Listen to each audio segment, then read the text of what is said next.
los dueños del pabellón. Estamos cansados de tanta represión y vamos a tocar de esta prisión.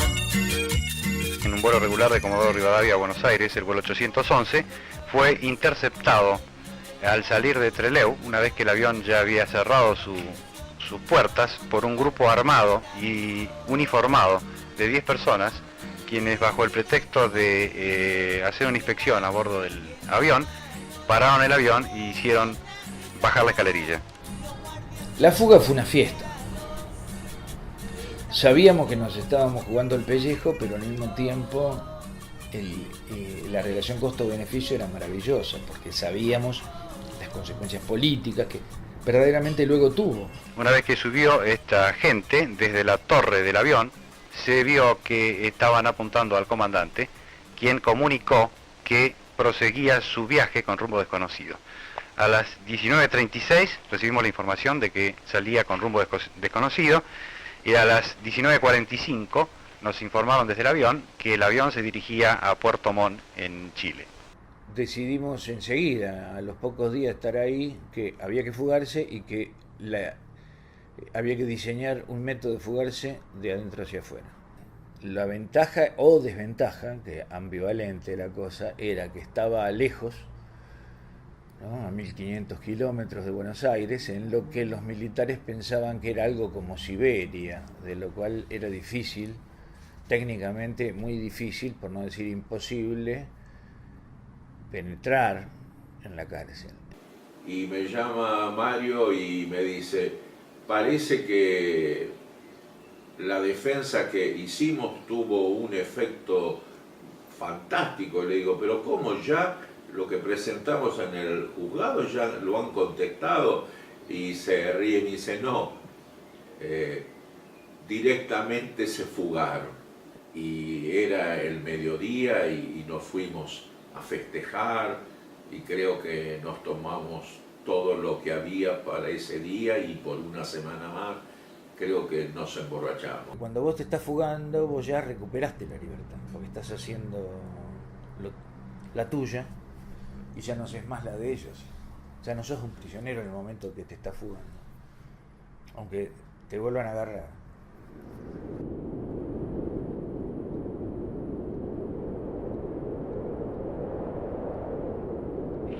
Que una serie de cuadros de las distintas organizaciones armadas, Montoneros, FARC, ERP, se van a reincorporar activamente a la lucha. Esto para nosotros ha sido todo un éxito entonces. Aquí, ya que estamos también en la Patagonia, concebimos esta acción, esta lucha, como la continuación de la lucha que libraron todos los obreros rurales, los obreros industriales, que en los años 21 fueron asesinados por el ejército, por la represión. Somos los continuadores de ellos, somos los continuadores también del general San Martín, porque estamos en la segunda independencia en este momento. Terminada la primera independencia, en este momento estamos en la segunda independencia por la liberación del imperialismo yanqui y por la construcción de una patria socialista. ¿Todo salió como fue planeado o esto fue un poco así víctima de las circunstancias? Sí, evidentemente, o sea, nuestra intención era irnos, ¿no?, a hacer esto. No fuéramos todos, se fue solo un grupo, el resto no pudimos llegar a tiempo. ¿No llegaron a tiempo? No llegamos a tiempo. El resto del grupo que despegó, que pudo despegar en el avión, ¿ya tenía órdenes precisas de que ustedes, si no llegaban a tiempo, ellos despegaran? Así es, sí. Así es. ¿Cuántos quedaron acá en este momento? Creo que somos de 19 o 20, en este momento lo vamos a contar. ¿Ustedes se demoraron en el camino? 19. ¿Cómo? ¿Se demoraron en el camino? ¿La demora se produjo en el Sí, camino? sí. Además de ustedes, los 19, los que viajaron, ¿cuántos son? Creemos que son 6. ¿Todos hombres? En Rawson, en realidad, es un penal de máxima seguridad. La dictadura de Lanús se va a confinar a los cuadros políticos militares más importantes de las organizaciones que se habían desarrollado. Pero luego habían ido llevando por tandas a dirigentes sindicales importantes como Tosco y la gente del Cordobazo, y a distintas distintos grupos de la guerrilla que habían estado dispersos en distintas cárceles del país. Penal de Villa Devoto, la Unidad 9, La Plata, la cárcel de Resistencia en Chaco y por supuesto aproximadamente 200, un poquito más, de presos en el sur. Nos llevaron a todo el paquete del PRT a la cárcel de Rawson y ya ahí nos encontramos con un montón de compañeros nuestros de otras organizaciones guerrilleras. Lo más importante del enemigo del sistema en ese momento. Había un proceso de auge de las luchas sociales y un proceso de auge de las luchas guerrilleras. Se acababa de salir de una ola de insurrecciones parciales al estilo cordobazo y rosariazo. Era un muy buen momento. Y en ese marco donde nacen las organizaciones político-militares, al calor de lo que había pasado en Cuba, lo que estaba pasando en otros países como Perú. Así se van conformando estos grupos a partir del 66 fundamentalmente, donde se plantean dos tipos de corriente fundamentalmente, una de la izquierda marxista, que tenía a Ler como principal expresión, o la tuvo con el paso del tiempo.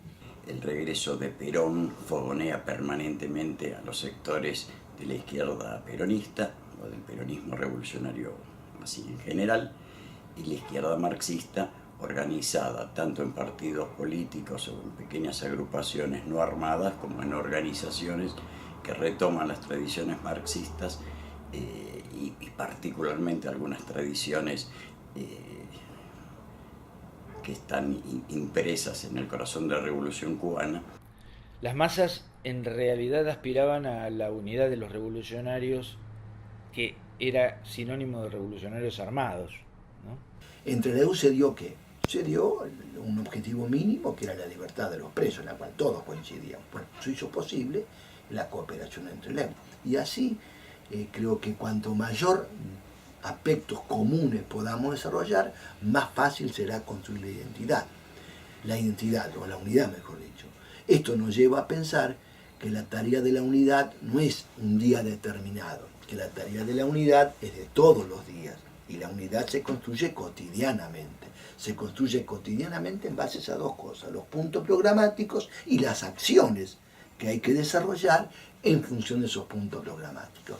Y lo que impidió que eso adquiriera una envergadura mayor en gran parte fue una debilidad cualitativa nuestra, que era la inmadurez política, ¿no? Es que estamos hablando de un periodo muy breve. Estas organizaciones nacen, se desarrollan y prácticamente desaparecen en no más de 10 años.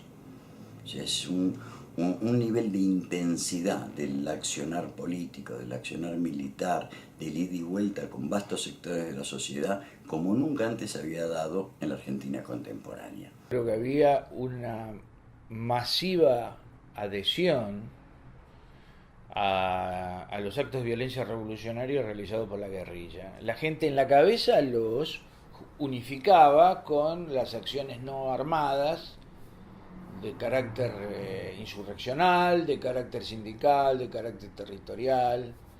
O sea, incluso algunas palabras se habían convertido en sinónimos de guerrilla. Por ejemplo, los montoneros de Ler, decían, ¿no es cierto? Y eso no existió nunca. Pero es porque montonero se ha convertido en algo así como un sinónimo de guerrillero o de violencia revolucionaria. Más allá de la fortaleza organizativa, estructural de cada una de las organizaciones, lo que había era un enorme jardín donde poder cultivar las ideas las ideas de subversión de la situación política reinante. Había una enorme voracidad de lectores, de interesados, de militantes. Paradójicamente había un gran debilitamiento por los golpes recibidos de la represión, porque las organizaciones todavía eran muy pequeñitas. Después, aunque parezca mentira, a pesar de cierto aislamiento, se siguió creciendo y creciendo de manera vegetativa, ¿no? Y los periódicos se vendían decenas de miles, cuando antes se vendían centenares. El Descamisado, que era el órgano de prensa emblemático de Montoneros, llegó a superar los 200.000 ejemplares. digamos, Estrella Roja, el órgano de prensa del Ejército Revolucionario del Pueblo, llegó a tirar más de 10.000 ejemplares.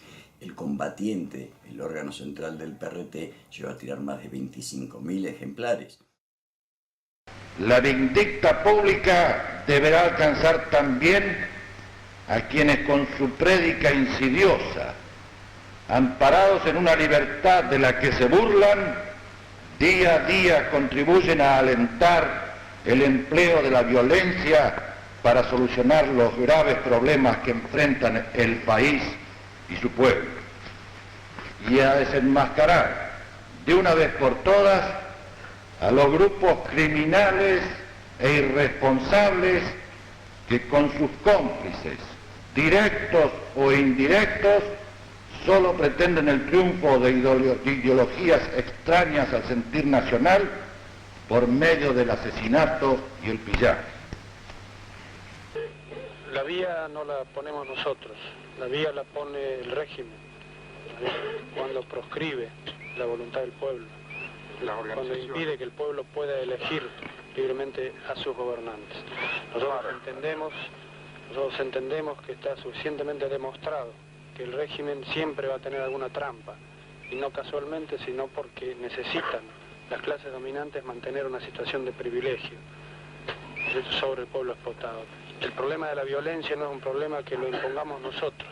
El problema de la violencia es algo que nos impone el régimen, cortando todas las demás posibles salidas. Estamos convencidos de que solo por esa vía vamos a poder conseguir un gobierno para el pueblo. El hecho de que hubiera compañeros detenidos que no eran llevados al penal y que eran llevados directamente a la base naval, recuerdo que en conjunto nos trajo una mala idea, un mal presagio.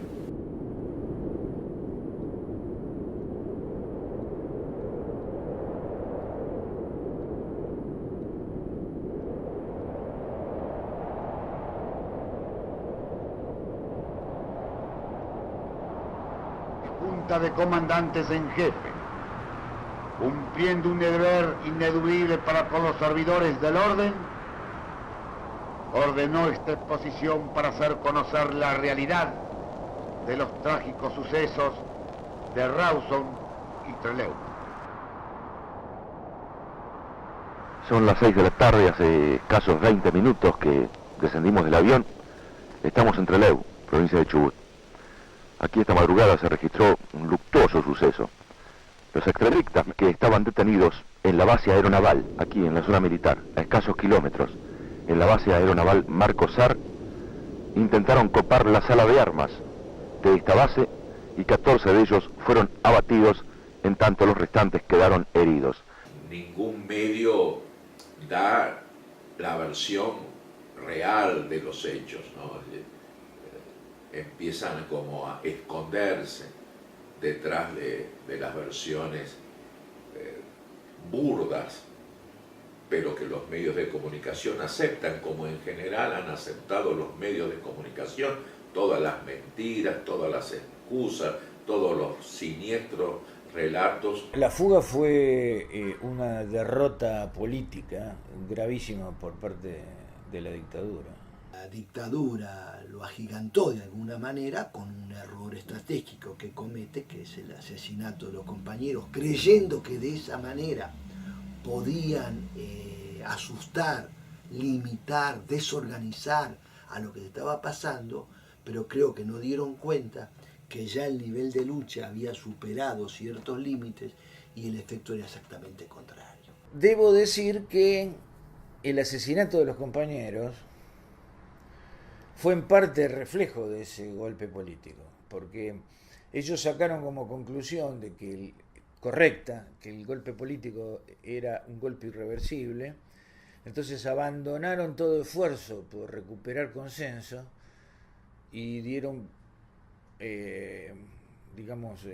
autorización a todo tipo de barbarie represiva y los asesinatos. O sea, se quedaron solo con la represión y abandonaron toda expectativa de construir consenso. Es decir, fortaleció el nivel de conciencia del conjunto, que vio a esa situación como lo que era una masacre, no le creyó al gobierno, y además en la militancia se fortaleció la idea de crecer en organización y respuesta al régimen.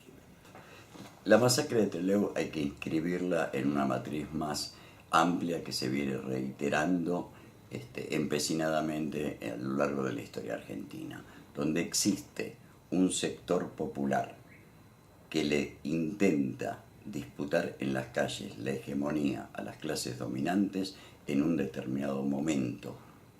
Esa expresión de lucha de clases, y hay que decirlo con absolutamente todos los términos del sentido, esta expresión de lucha de clases ha terminado en distintas secuencias en una masacre.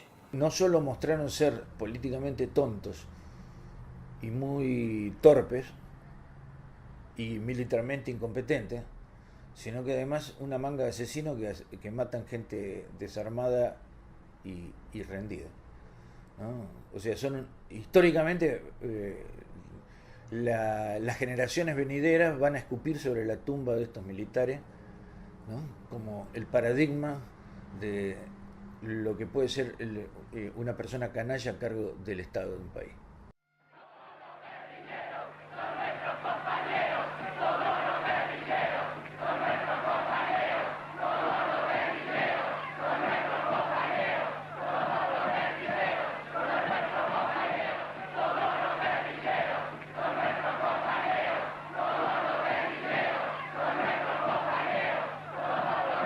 Nosotros queríamos honrar a los muertos, a nuestros queridos muertos, y el ejército y la policía obstinado en causar más terror en el terror, lo siniestro en lo ya siniestro. Nosotros resistiendo en nombre de la vida y ellos destruyendo todo. Pocas veces vi tan desnudo lo que puede ser el terror de Estado.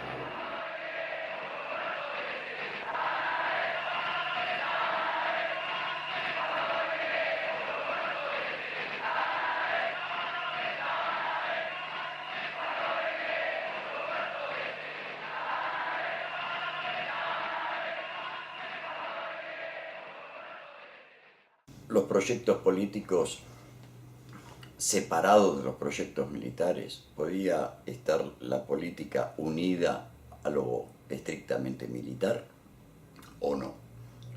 Eso es uno de los grandes, no misterios, pero es uno de los grandes interrogantes que nos deja toda la experiencia de los años 60 y de los años 70. Para nosotros la lucha armada nunca fue una cuestión prioritaria. Desarrollamos la lucha armada porque era la forma casi obligada que adquiría la lucha política de masas en un momento de dictadura autocrática y fascistoide. Cuando hay una dictadura militar y que niega toda posibilidad de acción social y política, paz significa la paz de los cementerios. No hubo una actividad militar de las organizaciones armadas de manera completamente ofensiva. Son mucho más las operaciones de propaganda armada las que se realizaron que operaciones militares ofensivas. Repartos, toma de fábricas con volanteadas en puertas de fábricas y arengas en puertas de fábrica o en servicios de transporte, sobre todo estaciones de tren o tren en movimientos, reparto de víveres y útiles escolares en villas miserias y en barrios populares, fueron mucho más frecuentes que otro tipo de acciones durante años. Es decir, durante años la guerrilla en la Argentina funcionó como tal sin prácticamente disparar un tiro. En general teníamos un gran esfuerzo en el trabajo político, sindical, social y político, y era sobre la base de ese trabajo político que creamos una organización guerrillera. Que habla también de que lo falso de ciertos personajes históricos o de los medios de comunicación o de la política que quieren hablar de la lucha de nuestra generación como una cosa de un grupo de locos sueltos, que no teníamos ningún tipo de apoyo ni de inserción social, que no teníamos ningún proyecto, que simplemente nos gustaba la violencia por la violencia. Como muchas organizaciones marxistas de la época, de tener un programa máximo, digamos, que sería la instauración del socialismo, y un programa de transición al socialismo donde vos reivindicás cuestiones que van en dirección a la construcción de la sociedad colectiva, pero todavía en un contexto en que estás pasando del modo de producción capitalista al modo de producción socialista. Lo que nosotros hacíamos era tener un programa general y armar programas tácticos específicos respecto a los frentes de masas donde vos estabas inserto. Discutíamos sobre qué hacer, por ejemplo, en salud mental. Había un equipo que reflexionaba sobre el tema de la locura y de la salud mental, sobre el arte en particular, sobre cada especificidad artística, sobre qué hacer con la ciencia en general, cómo nos plantábamos frente a la filosofía, a la historia. Es decir, se trabajaba muchísimo, obviamente en condiciones difíciles, porque no éramos intelectuales de escritorio. Nosotros, con respecto a la educación, planteábamos que había que tener un plan estratégico de educación destinado a que el pueblo adquiriera autoconciencia crítica. Los debates, las publicaciones, las revistas, nuestros discursos en las universidades, nuestras clases públicas, las revistas que editábamos, las películas que se hacían, las obras de teatro, los poemas, las novelas. Hay un conjunto de producción intelectual realmente profundísimo. Militaban duramente, pero también dedicaban el mayor tiempo posible a organizar las propuestas para el mundo de mañana. Y uno se daba cuenta que eran gente especial en algún sentido y en otros gente común, que eran hinchas de fútbol, que tenían cada uno su profesión, a la cual detestaban o amaban, con sus limitaciones y sus excelencias. Gente común que estaba presa de circunstancias políticas que les llevaban a hacer cosas extraordinarias. Los momentos donde se tratan de organizarse, los que quieren revolucionar el mundo, son gigantescos laboratorios de ética, de política, de amor, de belleza, de ciencia. Momentos sagrados. Quien no participó puede después simplemente burlarse, pero bueno, habría que pensar que en esa burla puede darse de la mano la actitud canalla, pero también la gran envidia. La sensación de pertenecer a un colectivo que tenía en ese momento nunca la volví a tener. La sensación de armonía, de despreocupación respecto de uno mismo, ¿no? Era algo que incluso para gente que ya era hasta cierto punto fogueada en correr peligros, en fin, era muy agradable, muy armónica, muy dulce, ¿no? Y uno está contento de haber tenido la oportunidad personal de haber participado de una cosa así, ¿no? Está feliz. A pesar de que, bueno, esos compañeros corrieron riesgos y murieron, pero no corrieron riesgos ni murieron engañados, ¿no? Sino que fueron al combate con los ojos abiertos y con posibilidades de triunfar. Porque si hay algo que no puede olvidarse es que los seres humanos vienen al mundo para soñar a lo grande. y cuando no soñás a lo grande y perdés el tren a las estrellas. Y el resto de tu vida solo vas a tener envidia, odio a aquellos que, aún al costo de entregar lo mejor de sí, se animaron a subir a ese tren. Y el que no sube ese tren cuando pasa, nunca más va a estar vivo, va a estar como muerto en vida. Y uno se siente orgulloso y feliz de haber sido uno más entre ese maravilloso grupo. Y estoy convencido de que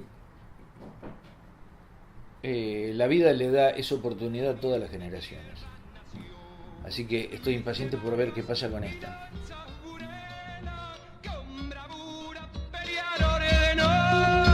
¿Con qué armas, Señor, lucharemos? Con las que le quitaremos